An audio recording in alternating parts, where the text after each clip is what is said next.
Hi there. I'm Tercy, and I want to take a moment and welcome you to the Unreasonably Grateful podcast. I know that every week we've got new listeners. So if you've been here for a while, thank you for being on this journey with me. And if you're new, welcome. And it's my hope that while I'm not sharing the truth and I don't necessarily have your answers, what I'm doing here is sharing stories. And right now, in fact, I'm reading stories from my new book, Unreasonably Grateful, that was just released recently.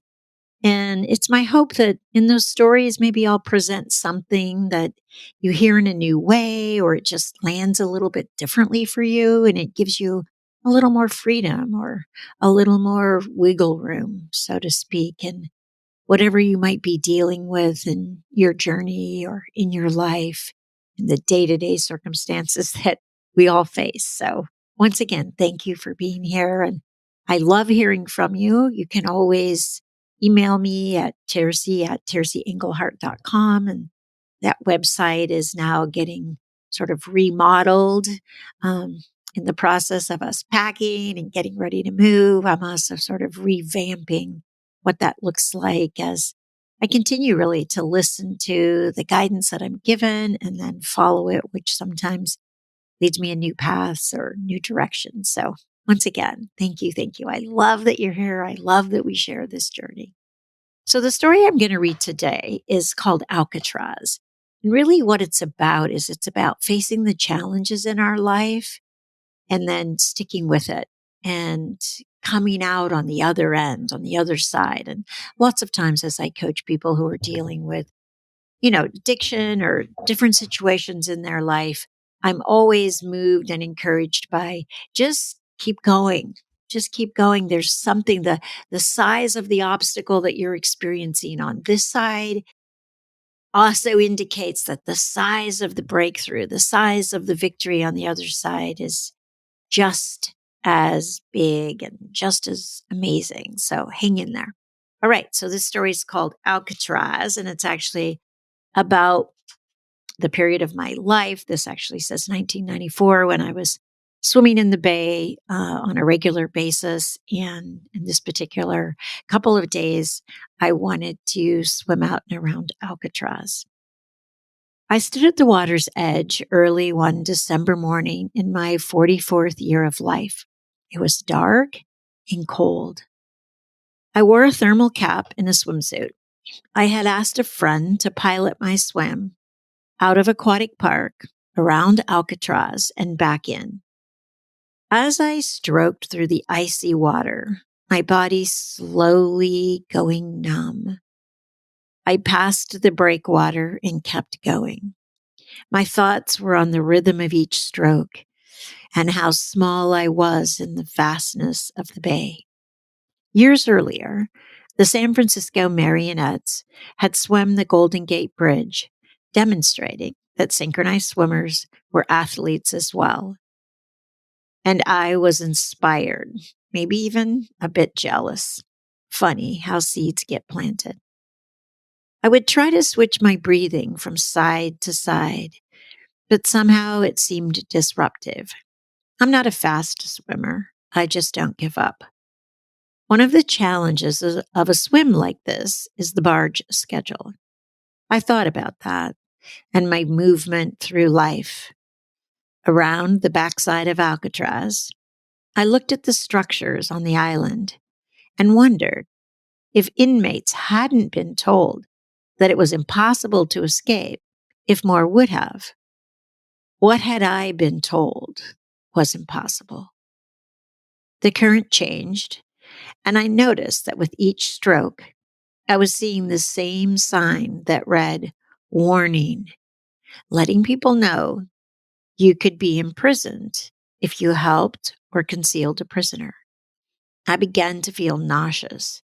No matter how hard or long I stroked, the sign was still there. When I finally turned the eastern corner of the island, the tide began to push me out towards the Golden Gate Bridge.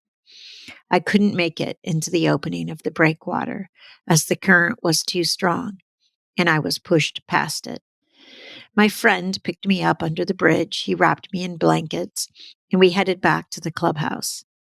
As I thawed out in a cool shower and later in the sauna, the feeling came creeping back into my limbs and then my body with a stinging effect. I drove home. I had a bite to eat, and I laid down to rest. When I awoke, I called my friend. I want to go again. I know I can make it. Will you pilot me tomorrow? Bob took a breath. Let me check the barge schedule and the tide, he said. It would have to be early. I'll call you back. The following morning, as my toes touched the icy water around 4:30 a.m., the swim from the day before flashed before my eyes. The attempt, the fatigue, and the failure. I plunged in and started stroking into the dark water. Again, the splash of my stroke quieting my mind. Whenever fears would surface, I'd pray, keep me safe, and I'd stroke through the fears, attempting to disrupt my focus and peace of mind. I reached the island, and I could see the silhouettes of the structures as my head rotated sideways for air. It was slow going, slow and steady. I didn't feel the cold anymore. I kept moving. Around the backside, I once again saw the sign that indicated in large capital letters, bold-faced, warning.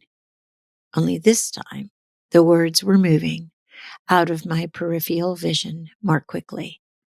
From time to time, I caught glimpses of Bob in the inflatable raft, knowing he was encouraging me onward. I was grateful for him. As I came around the last curve of the island and headed back towards the opening to the aquatic park, I aimed east of the opening, remembering the pull of the current that took me out to the Golden Gate the morning before. I could see the first light of morning as I stroked and kicked my way across the bay and into the opening. I slowed even more in the safety of the park's water. I wondered, were they tears of joy, the warmth I felt on my cheeks against the icy water? My exhales deepened. I had made it in. There isn't a day when I drive across the Golden Gate Bridge that I don't look out and say to myself, I swam that. I am often encouraged to plunge ahead with whatever my current challenge may be, knowing it too will one day be behind me. So, again, the lesson in this is challenges are great teachers. So don't give up. Keep going. And even sometimes if you fail or you fall short, just gather yourself up. Go at it again. Look and see, what's the lesson? What is it that I'm learning here? Be willing to pay the price, whatever that price be, for the value of that lesson, so that perhaps you won't have to go through that exact lesson again. Okay?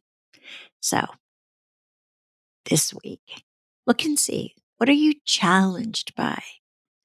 See if you can't face it head on, knowing that there's something awaiting you on the other side.